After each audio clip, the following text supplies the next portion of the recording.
Ailgylchon ni rhyw 3.5 biliwn o ganiau aluminiwm yn y deyrnas gyfunol y llynedd. Dyna ddigon i ymestyn o gwmpas y byd dros 10 gwaith.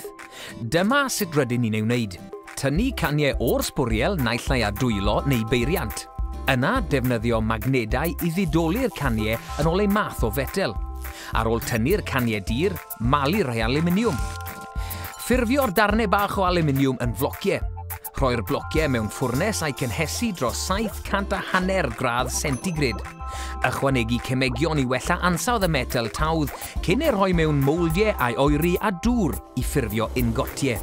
Mae'r ingotiau yn 10 metr o hyd yn pwyso 27 o dinelli ac yn cynnwys digon o aluminiwm i wneud dros 1.5 miliwn o ganiau diodydd. Yn y felin rowlio, maen nhw'n troi'r ingotiau'n llenni tenau iawn cyn ei hanfon i ffatri i'w defnyddio i wneud rhagor o ganiau allai fod yn ôl ar y silffoedd ymhen dim ond 6 wythnos.